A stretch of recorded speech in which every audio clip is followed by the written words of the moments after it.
Hi everyone, this is Sean Ismail from the Cloud Ranger and you're viewing the Microsoft Azure training. Today is the part one of Azure websites and this is going to be basically an introductory session today where I introduce the Azure websites to you. So this is going to be some concepts as well as it will end with an hands-on demo of how to create and sort of deploy an Azure websites in a very rapid pace. So let's get started. So before we get started with the Azure websites, you have to understand about cloud services and more specifically platform as a service. Because Azure websites happens to be a PaaS or platform as a service provided by Microsoft Azure. So what platform as a service really means is that it's a category of cloud computing where the platform is actually provided to the customer to develop, run, and manage web applications and things as such without really the complexity of really like building or maintaining the infrastructure by the customer itself. So what it means is that you could probably create and deploy websites without ever creating a server or installing IIS or whatever web server you really want to use. So everything is provided to you. Now, Azure Websites is based on PaaS, and some of you might think about this um, let's say few years ago, in fact, even now, you can go to hosting providers who would provide you website hosting. So basically, uh, everything the platform is created for you. All you do is use something to upload FTP or whatever to upload your web pages or applications or whatever, and you are pretty much good to go. Well, Azure Websites is almost something similar. You are basically hosting and Azure is going to be your hosting provider. You basically put your web pages there and you're good to go. Now, I did mention almost because it's probably not fair to say that Azure Websites is something like the web hosters out there because Azure Websites can just do so much more. So it's almost not fair just calling it a website hosting provider. But that's what's similar. It's similar, and that's what it is in overall picture.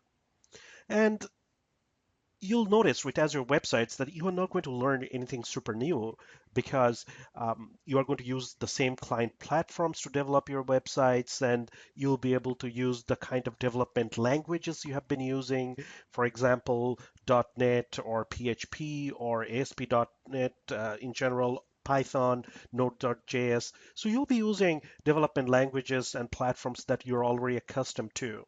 So it's very unique in how it's delivered, but rest of the stuff you are accustomed to are still going to be the same.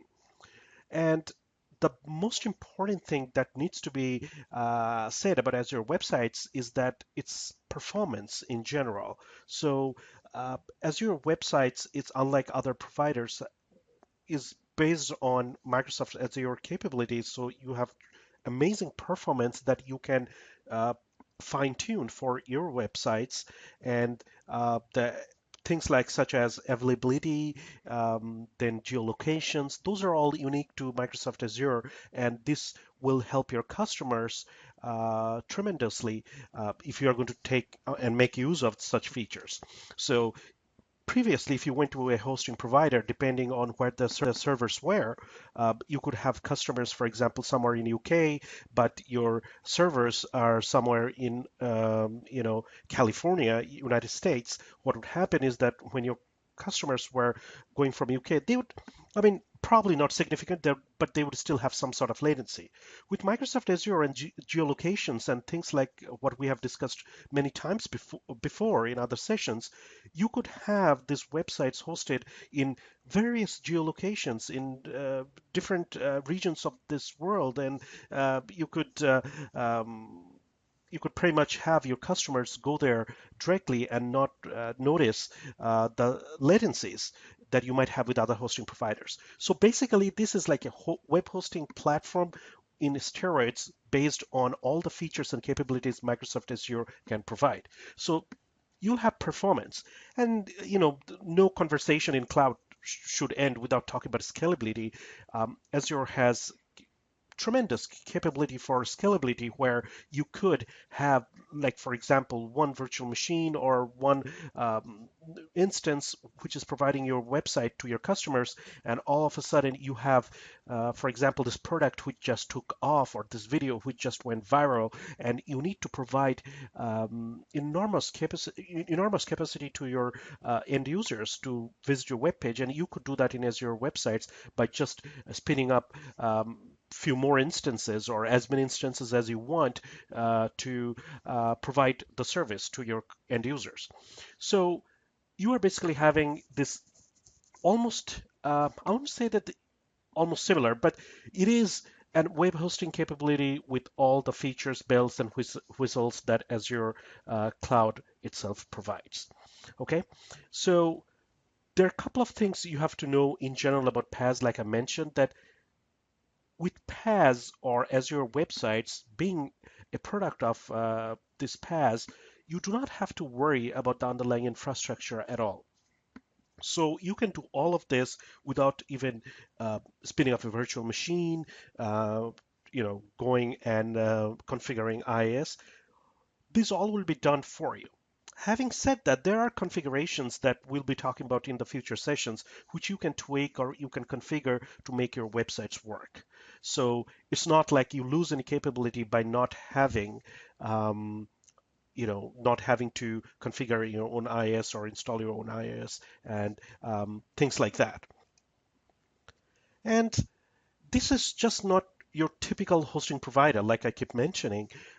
You're not just building websites like regular websites. These can be rich web applications. So now the next question comes in is that, okay, so we have learned how to create virtual machines in Azure, and we can definitely go and configure IaaS in there and build our websites, or we can use Azure websites like a PaaS. So we are not using IaaS, infrastructure as a service, but we are using platform as a service with this. And then I know we have not touched cloud services in general, but you could also spin up websites in cloud services. So technically, you do have three options: your virtual machines, your cloud services, or your Azure websites. So the big question is that, okay, I want to build rich applications, web applications, and when do exactly I use Azure websites? And this is a common theme and of the question that comes to us all the time, that what we should really be using. So Microsoft claims that 95% of what you do today for web applications can be done with Azure websites. It's very, very rich. I mean, you can create very complicated web applications from all the way from a global presence for a website to your rich intranet, capabilities, web capabilities through web apps, and you should be able to do this without any issues, and you will have pretty much every tool at your disposal to make this happen. Now, having said that, there might be some complications somewhere, and you might be rest of that 5% where you might go and say, hey, just because my web app is just so complicated, I won't be able to use PaaS or Azure websites to do this. And that's when you have to go and spin up a virtual machine and or a cloud service and do that. With cloud service, you can do something similar for websites, and we'll discuss this in another session sometime in the future. But you have access to, it's similar to Azure websites, but you still have access to a virtual machine that you can actually log into and make modifications. And if you want full control, then you'll actually go to a full-fledged virtual machine where you'll install and configure IaaS by yourself. So based on complexity, it just goes all the way to a virtual machine, but it starts with Azure websites being the most simple to deploy your websites. And, it's most simple, but then 95% is quite a big number for Microsoft to claim, saying that you can pretty much do everything in here. So chances are that this is all that you probably need. And if you have a project today, then you can always try this in Azure websites, and whatever you have on premise today can move to Azure websites, and it's very easy for you to do a POC, to a proof of concept, to really see if it works or not. So that's the best part, that you can do this in a very insignificant amount of time with very less complexity to configure this, and you can try it out. And if you have a new project, chances are you probably want to go with Azure websites right away and see how it comes along. And most of the times you are going to be fine. So moving on, there are actually some new terminology that we want to talk about, because 7533 exam, and if you're in production, you probably don't care, but in the exam, um, it is still referred to my knowledge, as your websites. However, Microsoft has changed some of the terminologies, and right now, Azure Websites is no longer just called Azure Websites. It's actually part of something called as Azure App Service. So what happens is that being part of Azure App Service, it's now called Azure Web Apps, just short of Azure Web Apps. Azure App Service is much more robust. Besides just Azure Web Apps or Azure Websites, it has mobile apps and other services. But Microsoft thought it was okay to bundle these things together as part of Azure App Service. So you'll hear me talk about, or if you go read documentations on MSDN, talk interchangeably. I'll sometimes refer to it as Azure Websites or Azure Web Apps, but either ways it means the same. Nothing much changed when it comes to Azure Websites with Azure App Service. So we'll be using this terminology like interchangeably, depending on if we are on the management portal or we are on the preview portal. We'll even see some places it's called websites and some places it's called Azure Web Apps. And the other thing you have to remember is that, and this is something we'll discuss in the next session, is the web hosting plan. So Azure websites used to have something called as web hosting plans, but when it became Azure Web Apps, they started calling it App Service Plan. So App Service Plan and web hosting plan, they're again the same thing. We'll be using this interchangeably in our sessions. Okay. Now, part of Azure websites can be managed from Management Portal, the portal we have been using all this time. But like I kept mentioning, that sooner or later we all are going to jump into Azure Preview Portal. And what would happen in the Preview Portal is that that's where Microsoft would be adding more stuff. So Microsoft is not going to add more stuff on the Management Portal any longer, or at least I'm not seeing them do that. They what they started doing is providing links, and you click on that and it makes you jump to the Azure Preview portal directly from the management portal.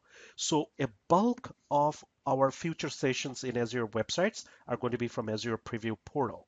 And this is the first time we'll be using this extensively in this training sessions we have. So it will give you an opportunity to get accustomed to the preview portal and navigate around and see how you can use the preview portal for most of your tasks, because since preview portal is what Microsoft is getting to, that's what you probably want to start using in your production as well. But then again, not everything in Azure websites or anything in Azure cloud services is available on Azure Preview Portal. So we will be jumping back to Management Portal at times to discuss certain technologies as well. So we'll be jumping between this both portal. Now, before we get too far with what Azure websites are, there's one technology I do want to discuss about right away, because this is it was always there, but this is something that's very significant for Azure websites or Azure web apps, and it's something we have to discuss about. So I want to talk about or introduce to you Azure resource groups. Some of you might know it, and most of you probably do not know about it, because this is something that always happens at the back end. So Azure Resource Group is part of a new management functionality in Azure called the Azure Resource Manager. So it's part of the Azure Resource Manager, and what resource groups are, basically they are just like a container, or they're like a logical group. And what it allows you to do is that it can take a bunch of related resources of an application and put it together. So, for example, um, if you look at the image on the right side of this slide, you'll notice that I had created a group, an Azure resource group called Ranger Group. And what this Ranger Group, the resources that were there as part of this Ranger Group were a cloud service, a virtual machine, a virtual network, and a storage. So what this resource does, or this resource group, if you look at it carefully, you'll notice that basically it's a virtual machine. I just created a virtual machine. But we know that when we create a virtual machine, you need to have a cloud service, you need to have a virtual network, and you need to have the storage where the virtual machine will be located. So basically, just for a virtual machine, these are all the resources that are required. Now, what a resource group will do is bundle them basically logically together for a bunch of management tasks. Now, some of these tasks are, and it's more prevalent in the new preview portal, because when you can see these resources together, it's easy for you to identify that, okay, for running this virtual machine, what are the other resources that are running? It's easy to manage that way. And um, what happens is that based on this resource group, the new preview portal does a lot of things. Like it shows you separately that, okay, how much are all these resources costing you? Like everything costs individually. And all this time, when we are looking at all these costs, they were doing things together. But when you have a lot of things running together, I want to know, for example, how much it costs me per month to run Ranger VM01. So it will be easy for you to check that and manage them together. And it gives you an overall picture of resources rather than having them loosely coupled. It's tightly coupled right now, so you can see them or visualize them together. When we were creating virtual machines in the management portal, um, you probably did not notice because resource groups are not accessible from the management portal. They're only there from your preview portal or from Azure PowerShell. Those are the only visibilities you can get as far as Azure resource groups go. But when we created a virtual machine in the management portal, there was a resource group that was being added in the back end. It's just that you did not notice that.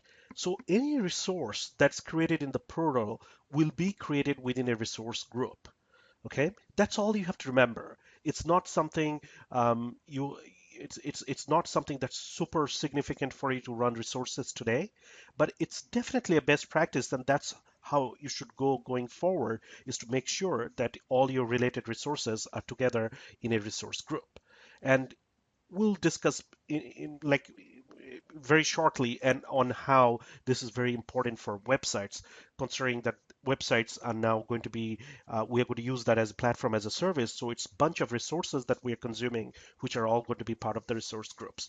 So before we go to the websites, I want to show you the operations that you can do on resource groups and how you can go and explore resource group already for your existing resources that you have.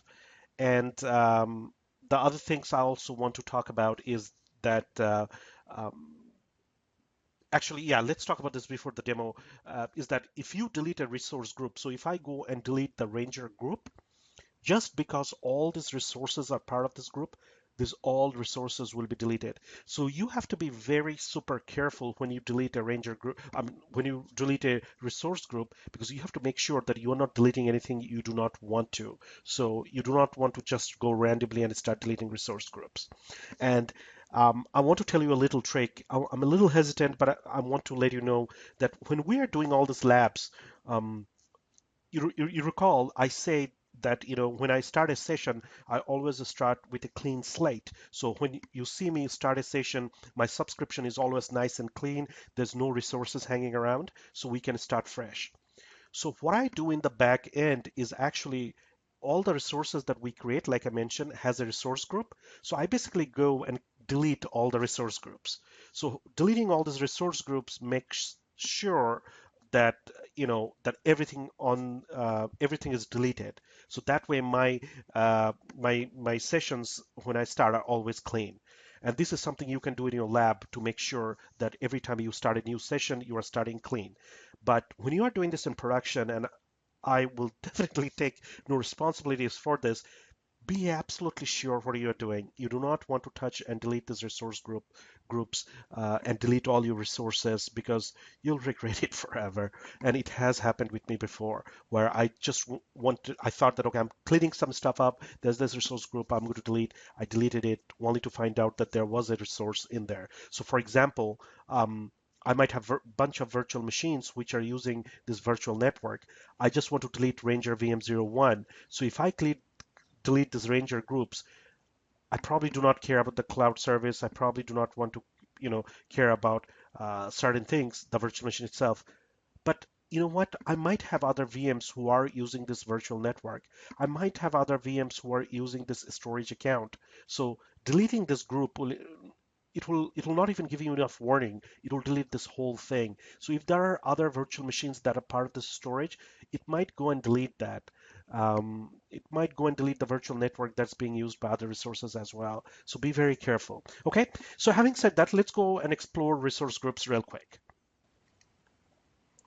All right, so I'm in my subscription right now, and as you can see, I'm logged into my account, Cloud Ranger blog, and I do already have a virtual machine created to save some time. This is just a basic virtual machine. I just did a quick create Ranger VM01, nothing particular in East US 2 location. So there is no way from here you can actually see the resource group it is sort of on. So the best way to do this is, well, let's start with the PowerShell because that's something we are very familiar with, right? So in PowerShell, and this is something I've gone through before in the early sessions, if you do a Get Azure subscription, you will notice that there are two supported modes. One is Azure Service Management, another one is Azure Resource Manager. So like I mentioned, that Azure Resource Manager is what the Azure Resource Groups is under. So it's more of a management thing, right? So whenever we do run a command, just to give you a sort of recap on very early sessions I had, if you do get Azure VM, you're basically still in Azure Service Management by default when you log into the Microsoft Azure PowerShell. Now, to get the resource group commandlets, you'll have to switch to the Azure Resource Manager. And the way you switch the mode is switch Azure mode, and basically you want to say Azure Resource Manager. Okay, once we hit enter here, all the commandlets for that are loaded. So now if we do something like I mentioned that every resource is created in a resource group, I have not done anything with the resource group, but all along whenever we were doing this, there was a resource group that was being created. So we can see this by get Azure resource group. Let's try that. Wow. So when we did a get Azure resource group, we can see that there were two resource groups that were created. One was default storage East US2 and the one was Ranger VM01. So basically, just because we did not create a resource group ourselves and assign these resources to the resource groups manually, what Azure did in the back end is it created the resource groups for us. So we know that there is a virtual machine that's created. So it created the Ranger VM01 in the uh, resource group and named it Ranger VM01. And when it created the storage account, so what it did is for the storage account, it just gave some storage name as default storage EastUS2. Okay, so every time we are creating any resources over here, it's being assigned to a resource group and it's putting in the name itself. In production, probably you want to take care of this if it's important to you. And, based on the new preview portal, as you'll notice, that it does matter there because it starts showing things differently.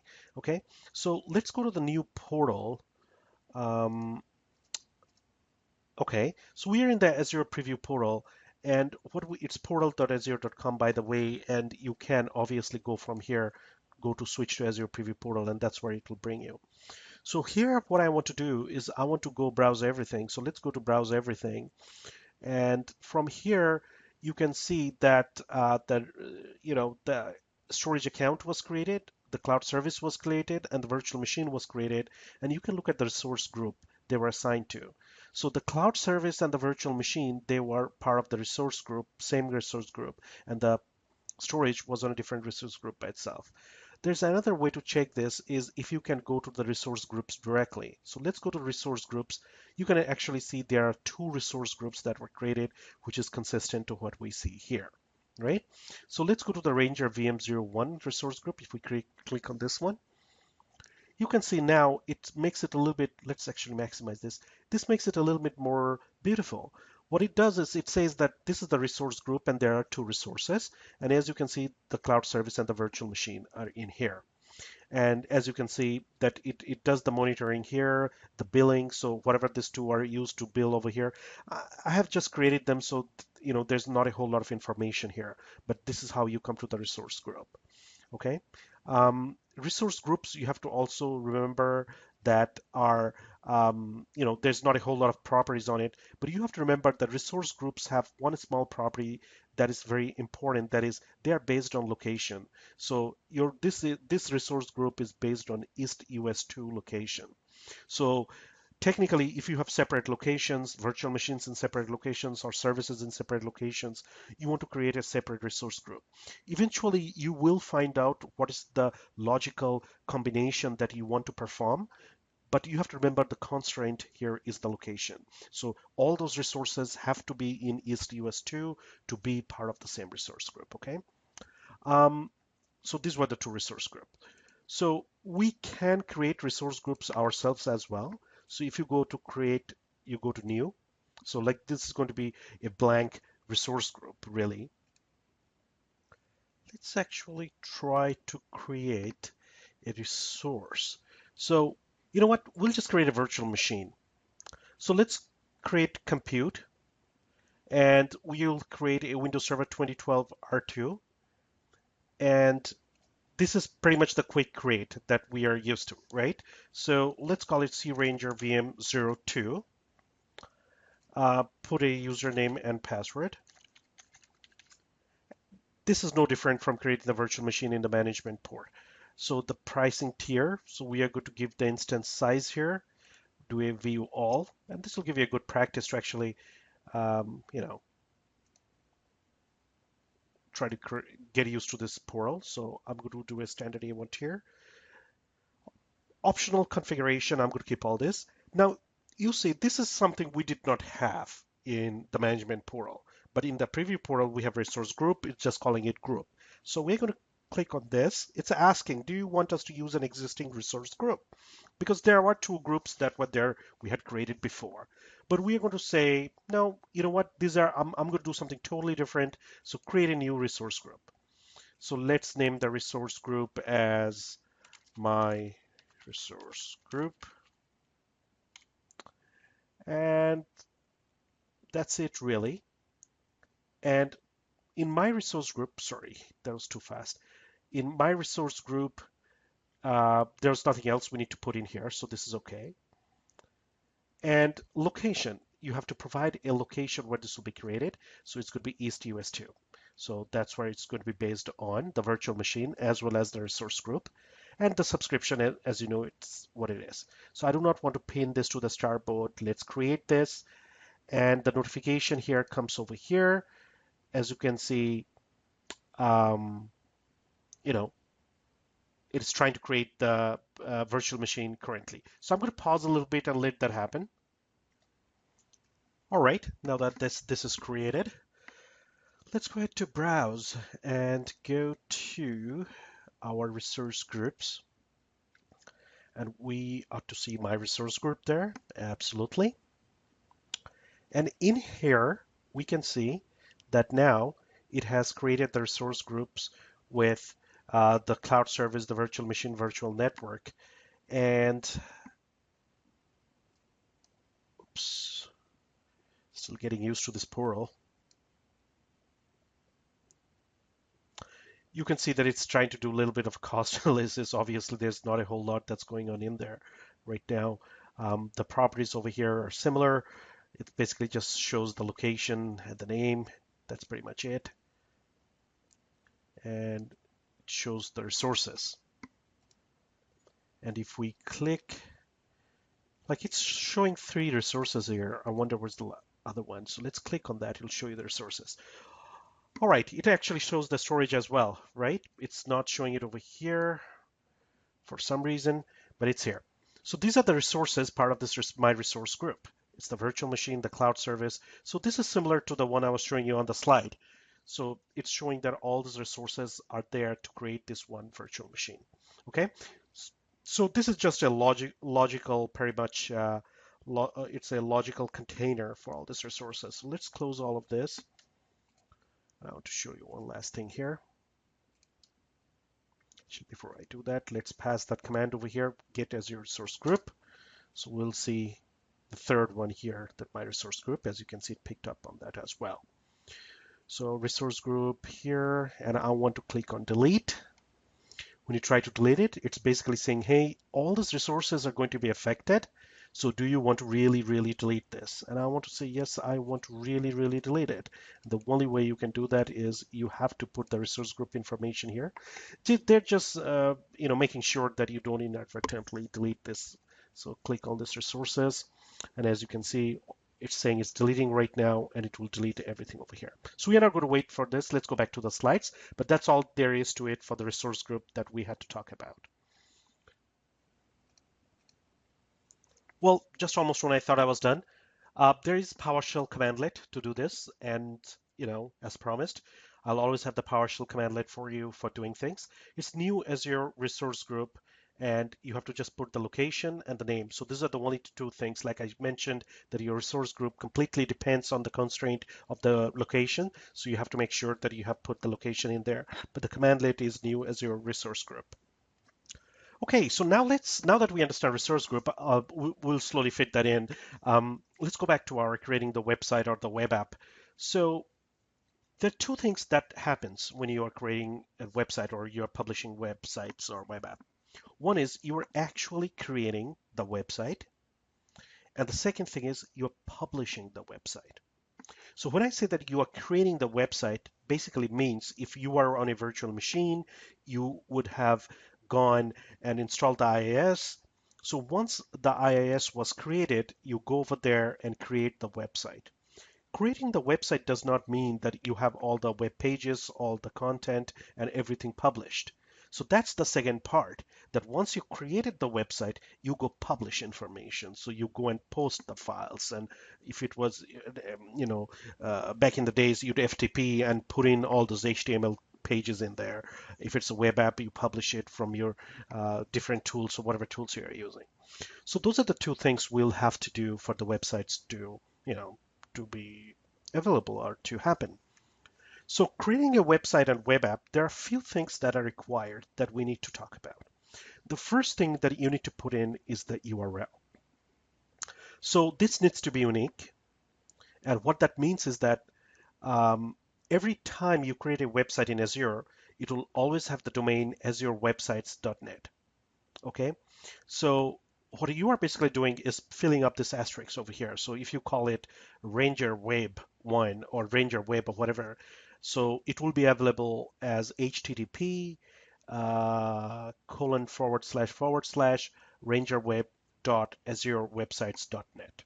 Okay, that's how it will be available to the people. Obviously, we'll talk about how to make this and convert this to your domain name. So for example, if you want to put cloudranger.net or whatever, you can, or yourcompanyname.com or .net, .org, whatever, you'll obviously put a DNS entry, a CNAME or something to point to this address here. So this needs to be unique. The next thing, and we will discuss this in great length, will be the app service plan or the web hosting plan. Okay, so what this basically means is that you put your website in a plan. This is no different from other web hosting providers where you try to host and it says, hey, what kind of host do you want? Like, do you want this to have this much memory, this much CPUs? How much storage do you want? So there will be separate tiers, and you'll basically buy a plan and say, hey, for my website, I just need this plan. So similarly in Azure, that's the case. But there's a little bit of a difference here. The web hosting plan on the app service plan is basically just a name, and that name points to the pricing tier. So with the pricing tier is where you actually find out that the resources that you require for your website. So once you find out the resources, the kind of resources that will be hosting or the platform resources, that's what I mean by resources, you basically create the app service plan and point to that pricing tier. So any website that's going to be part of the web hosting plan are going to have those resources. Okay, and we'll talk about this in great length later. Now, this is where the resource group we just talked about came in as well. Every time you create a website in Azure, you have to have it in a resource group. And that's what the resource group was all about. It's definitely going to be part of a subscription, and it has to have a location. And this location will obviously be based on the resource groups. As soon as you'll notice we create a resource group, the location will basically kind of gray out because depending on where the resource group is, this location reflects. So I'm not going to waste too much time over here. I'm going to go and actually create a website in the new portal and show you how this is done. Alrighty, I'm back in the subscription. Browse everything, should be all nice and clean. I've deleted everything. So let's go and create ourselves a website. So we create a new, click on new, go to web, mobile here. We want to create a web app. Like I mentioned, this is actually Azure Websites, but the name has changed to web app. Come over here. And this is the resources I was talking about earlier. So let's create C Ranger Web. I'm assuming that this is going to be free. You're going to put in something that you need to. Now, this is where we need to create the new app service plan or um, the app service plan or the pricing tier that has to be related to or the website subscription. So let's put in a name over here. I'm just trying to think what I'll name here. So the hosting plan name will be my hosting plan. Something very simple, okay? It's so like I said, it's called web hosting plan based on the old terminology. Right now it's called the, you know, app service plan. So we'll just call it web hosting plan because we do not have anything existing. And that's all there is to it. Okay, there's no other configuration that goes in there. The main thing that this plan will actually have is actually based on the pricing tier. Okay, so let's go to the pricing tier and look at all these options here. When you go by default, it only shows the recommended ones, the one with the stars, but let's go and do a view all. Take some time and look into all these plans because a lot of resources are only available in the higher level plans as expected. We are going to use something, something free. There is actually a free plan. There's a lot of limitation on the free plan, but you could technically have a website running in Azure for free. So let's go click on that free plan, and you can see it's selected. You can see that it basically gives you like 1 gig of storage and nothing else. It's a shared infrastructure, okay? If you go to it's a free infrastructure which is shared. If you go to D1, it's a shared infrastructure. It's not exactly free. It'll cost you about $10 per month, but it allows you to have a custom domain. So rather than, crangerweb.azurewebsites.net, you could have yourcompany.com or .net or whatever. As you keep going up the basic plan, you can see now it starts giving you some resources that's saying that, hey, this plan will have one core CPU, this much RAM, resources. You'll have separate instances that you can create for the scalability, and you can have custom domains and things as such. Obviously, it'll cost you $58. As the resources go up, you could really, really get expensive to $300 per month, but you can see this is a premium. It's still in preview. It has a lot of cores, 7 gigs of RAM. It's almost like a full server that's going to be given to you with all these resources, okay? So for our purposes, let's just go and do a free. And it's asking, do you want to create a resource group? Remember that it will require a resource group. So we have no existing resource group, so I'll just call it my resource group for lack of any creativity here. And you see that's not taken, so there's a check mark here. And let's cancel this one, pin to start board. And I want to make sure that Uh, we select this. So resource group configuration required.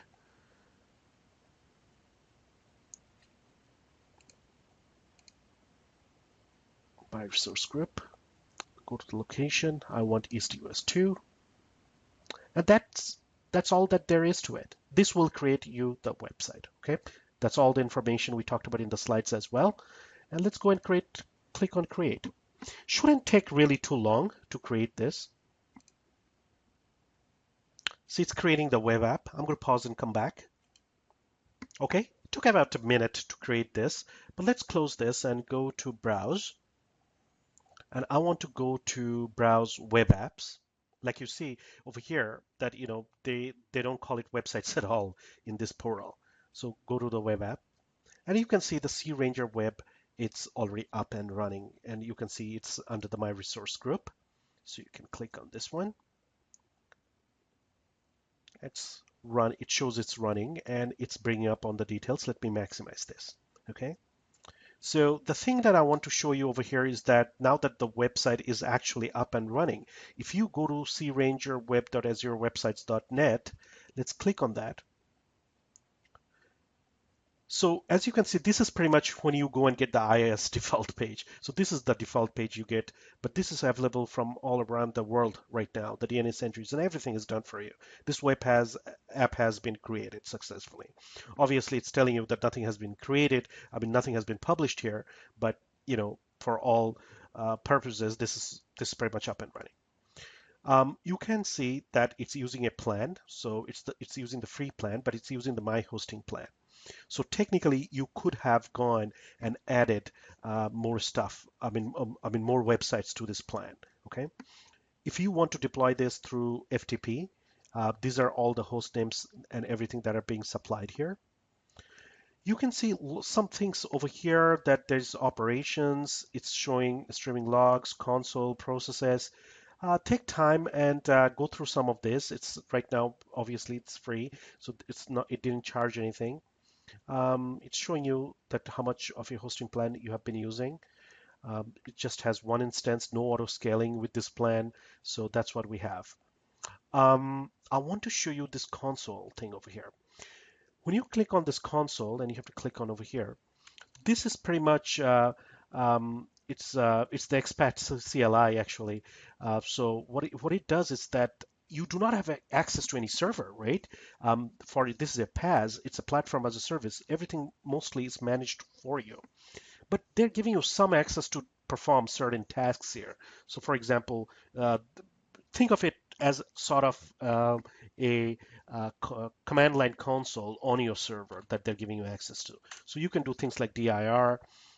Basically, the page that you were seeing earlier was this page, hostingstart.html. Okay, so you can do certain things like you can create a directory, add a directory. What I want to show you is that if I go back, this is where, so this is pretty much the inet pub. When you create the IIS or install the IIS feature, it will create the inet folder in your C drive. So this is almost something similar. You can see the www root where most of your stuffs are going to be. It's sometimes handy when you have to do certain manual tasks to create a directory or not. So it's handy, and I like it. So I thought that it's good for you to see that. So technically, that's all it requires to create a website in Azure, and you can go crazy from here, publishing all that information and doing something like that. And we will be doing that in this session. So let's go back to our slides, and I'll show you how to do this. Now, like I mentioned, these are all the resources and all the information we took to create the website, okay? I want to give you some sort of a perspective on how the relationship is. So let's look at the next slide. So this is how things are. In your subscription, this is a terrible picture. I'm sorry about this. I didn't realize, it'll take from Visio and just I can look. I hope you can see this. Anyways, so when in your subscription you created a resource group, you actually have a website plan that was created under there, and this is where the web app is. So right now we have created only one website. This was located in a web hosting plan which can have multiple websites. And your web plan, web hosting plan or app service plan is part of a resource group. And this resource group actually can have multiple plans in there.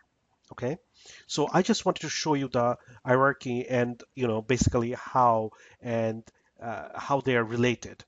So multiple websites can be in a web hosting plan, and multiple web hosting plans can be in a resource group. So currently, we only have sort of one resource group, one web hosting plan, and one website. Okay, and these all are based on resources. Anyway, so I can say that in your subscription, you can have multiple resource groups, and they can have their web hosting plans, and this is how you'd be creating stuff in your production. Or you have to remember that this is how the hierarchy is. Okay, I just wanted to give you a visual representation of how websites are. Now, the next thing is that I want you to download Visual Studio. Visual Studio will be the tool we are going to use in publishing our web application or website. There are numerous ways to do this. I mean, you could literally just create an HTML page and FTP in and do that. And I will show you how to do that as well. And you can do it through Visual Studio as well. You will notice that doing this with Visual Studio will probably be the easiest way to do this. And there are a lot of features and a lot of publishing stuff that you need to know that are done through Visual Studio. By no means you have to be an expert in Visual Studio. It's just to show you and for you to practice on how to do this, how to make the connections, okay? There are other tools such as Web Metrics that was created, another tool that was created in Azure for using the Azure websites. It's similar to Visual Studio, but not as robust. But it's pretty cool actually. Sometime I might actually go through that and show you as well.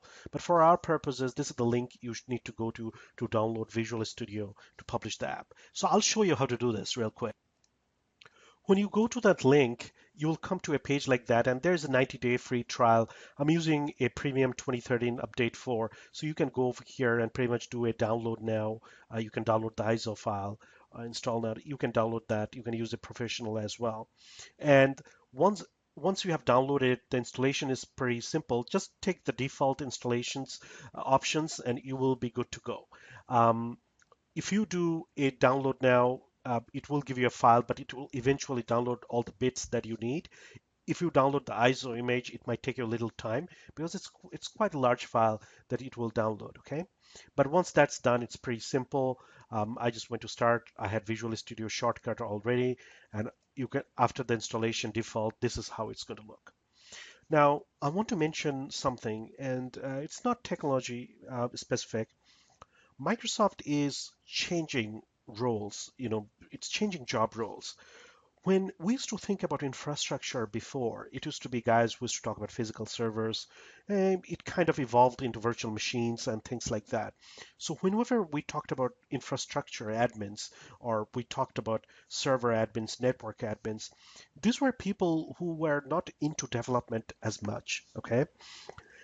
Recent years, when PowerShell came out, we started seeing that a lot of admins started getting into some sort of coding just because it's not like Microsoft guys were not already doing scripts with, batch files from back in the days to, VB scripts or, you know, some unique script to automate their tasks. But it just became more popular with PowerShell because PowerShell was more integrated with the tasks, and a lot of people started using PowerShell to do and automate more tasks and writing scripts. In writing scripts, you found that all of a sudden the sysadmins, the infrastructure admins or network admins, they were getting more into coding because it's just so close to .NET. I mean, it is based on .NET, so they got into coding. With cloud right now, the way things are going lately, this is 2015 right now, when I'm recording this, we are seeing that you can use PowerShell, for example, to do all the infrastructure tasks in the cloud, as we have seen in few previous sessions. You can also use Visual Studio. There are capabilities of using JSON right now. JSON, if some of you do not know, it's almost similar to XML, similar concept, but you can use JSON in Visual Studio right now to deploy your infrastructure. It's very robust, and it has got some simplicity that PowerShell does not provide even though PowerShell itself is very powerful. So we are seeing the roles of this infrastructure admins and server and network admins evolve where they are getting more and more into coding. I'm not saying that go crazy tomorrow and start learning a language. If some of you are, you know, your background is in computer science or software engineering or anything related, you're probably already aware of a lot of coding. But some of you who have not got into coding before, you do not have to jump right away and start doing anything like that. But do remember that you do need some basics of, some sort of logic skills for algorithms and things as such, and start getting into the terms uh, developers use, like things like tools like Visual Studio, because you could probably do everything in the cloud these days from Visual Studio. It's just that you have to learn how to do that. So you will be seeing yourself installing Visual Studio. I mean, even a couple of years ago, I wouldn't even know why would I even have Visual Studio installed on my box if I was not doing any development. I did come from a development and a computer science background, so for me, I mean, it was not really something exceptionally new. But then I never had any use of Visual Studio. But then, while doing this whole cloud thing, I was installing Visual Studio, and I'm just thinking that, this is a little weird on how we are doing things. Anyways, to keep things short, do install Visual Studio, get yourself familiarized with, the menus and how things are and what you can do, okay? Don't go crazy. You don't have to go start learning .NET from tomorrow. It's nothing like that. It's just a tool we'll be using for our Azure websites and in the future for some other things.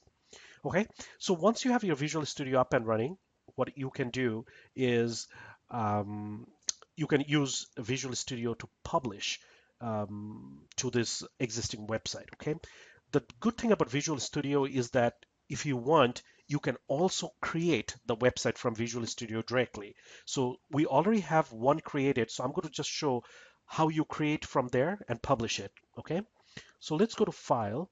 I'm going to go to New, and I want to create a website. This is pretty intuitive, actually. It's a website I want to create.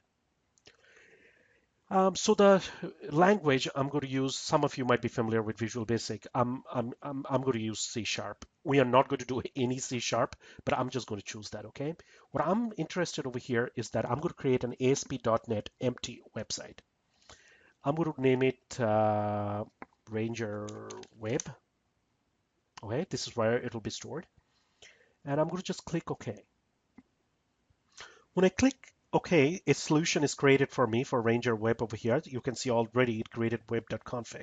So right now, this web app has really nothing in there. So what I'm going to do is right click on this and go to add. And what I'm going to do is add a new item. Okay. And the item that I'm going to add is just going to be an HTML page. And I'm going to call this default.html. People who have already used IS before, you'll totally understand why I'm naming this as default, because when I do default, I do not have to call this web page through this full default.html. I can just go to the website and it's going to pick that up directly. Okay, so I'm not going to get into too much details on that, but the very first page should be called default.html or index or whatever, and I'll show you that in the settings real quick. So I'm going to add that. So it's going to bring up a basic HTML, right? So if you know HTML, this is pretty easy for you. We'll just call it, this is the Ranger Web website, okay? This is, I'm going to do something very simple. So by default, there, when you install Visual Studio, it has that little test platform. So if you go and click the Internet Explorer over here, it will actually go and show you how this will look on your local host. So your local host where the Visual Studio is installed, it just creates something like a little tiny web server where this is. So it basically gives you an idea of how this is going to look, okay? It's not put into Azure yet or in a website. I just like to see how my website is going to look before I actually publish it. So that's all we want to do here. We are not going to do anything significant. I'm going to right click on this, and the thing that I'm going to choose over here right now is publish website.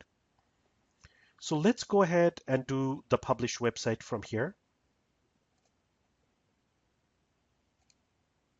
So when we click on the publish website, you'll see you'll be presented with this wizard here. This is pretty simple actually. It's asking that select your publish target. Where do you want to publish?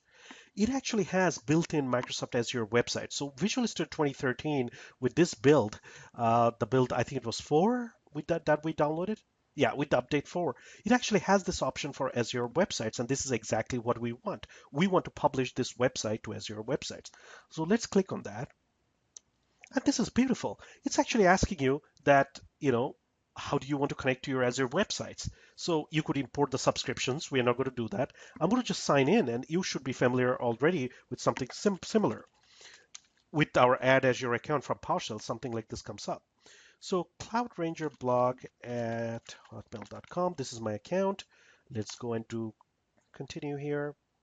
You're obviously going to put in your account information, and this starts looking familiar right now. It's going to ask you for your password for your account, and you click OK. So look at this. It now says that you are basically signed in as your account and in Microsoft websites.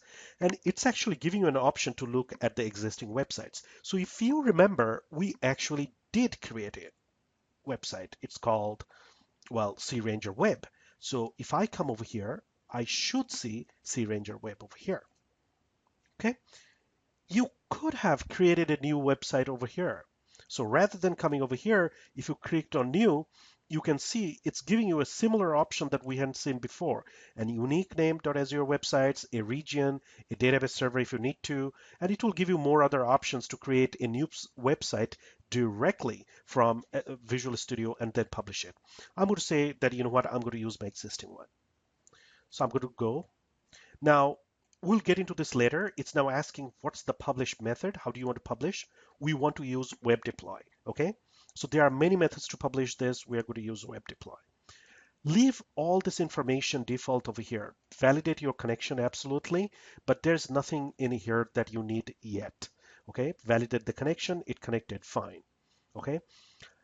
Click on next, and file publish option, there's nothing we really need to do over here as well. Leave that as default, everything. And start preview. In preview, it's going to show you the files that it's going to upload. So default.html is the file we created and web.config, and we just hit on publish, and that's all there is to it. So when we hit on publish, you can see it actually went into CRanger Web, but obviously we are not seeing our website here. This still looks like the first page we had created, is because we need to refresh the content. So let's refresh the content. There you go. This is Ranger Web website, and this is the URL it's available to. So you could start giving out this URL to people to actually come out to your website. And that's all that there is to it to create and publish Azure websites, okay? So now let's come over here. If you remember the console, I love doing this actually. Let's come over here, do a dir. As you can see, now before there was just the hosting start.html, but now the default.html showed up and the web config showed up here as well. So these files have been transferred, okay? So we know that these are content here. And that's all there is to publishing this. There are more options here, all settings, and you can see all the settings for this web and everything else here. We're going to get into this in the later in later sessions. Okay. You could also FTP with an account to this FTP hostname. So all you'll be doing is connecting to this hostname, and this is the username you're going to use. And I believe if you come to all settings here, authentication, authorization, nope, not over here. Where is that?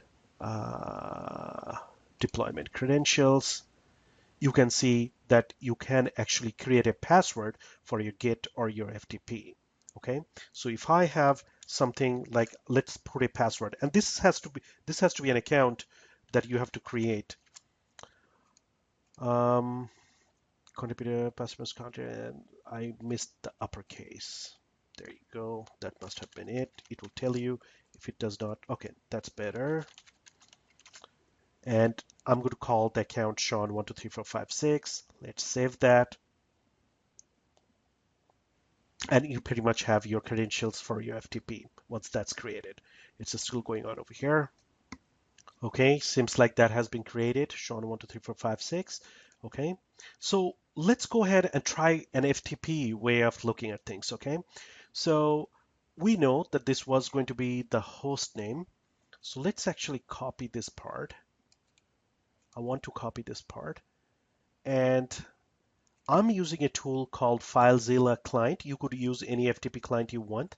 I like this client, FTP client. So go to Site Manager, new site. I'll just call this Azure site.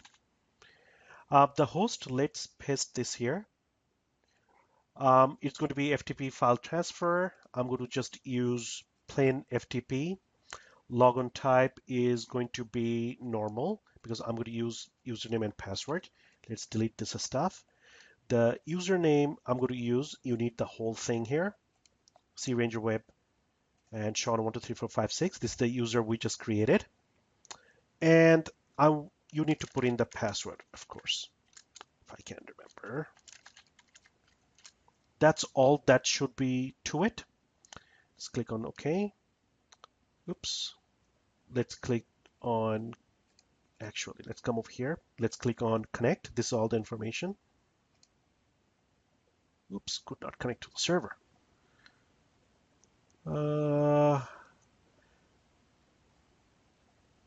Okay, it actually tells me something is not right with the password. So let's see. Let's try connect now. The entered username starts or ends with a space character. Oh, you know what? Yeah, the username had a problem, not the password. You can see the little space there. So you have to be careful when you paste that information. So must have come in from there. Okay, as you can see, it logged me into my site. Let's go to site, www.root, and as you can see that you can see the default.html and everything over here. So if I actually had an HTML file, I could have transferred this here right now, and that would pretty much be available there. So, let's actually look at my desktop here. I do have a test.html created. It's a very small file. I'm going to open it in Notepad.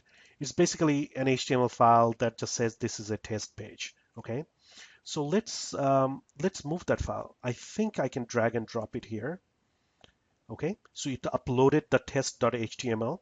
So technically, if I come over here and do a test.html, yep, I should be able to see that page.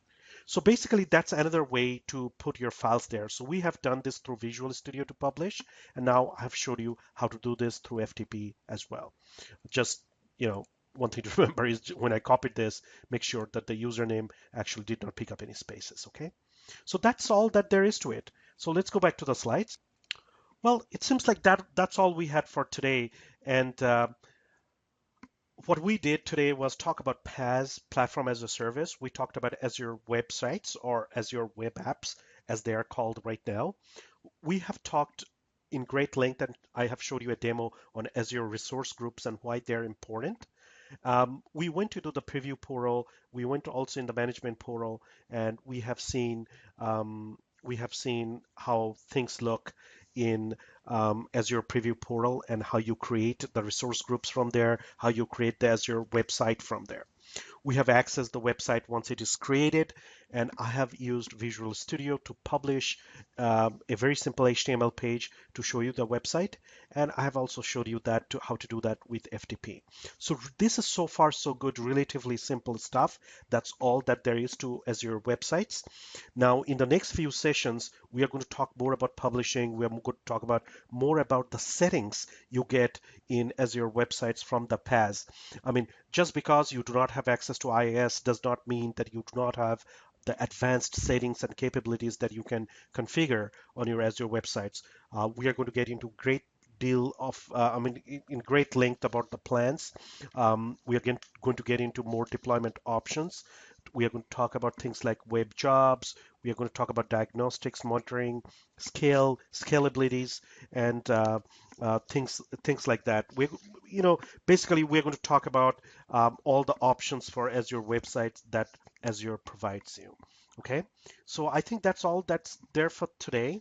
As usual, the website is at cloudranger.net/Azure-training. You're most likely viewing this already on YouTube at Cloud Ranger Network. Twitter is at Cloud Ranger Blog. And of course, you can email me at sean@cloudranger.net. All right, until next time, thank you for viewing and good luck.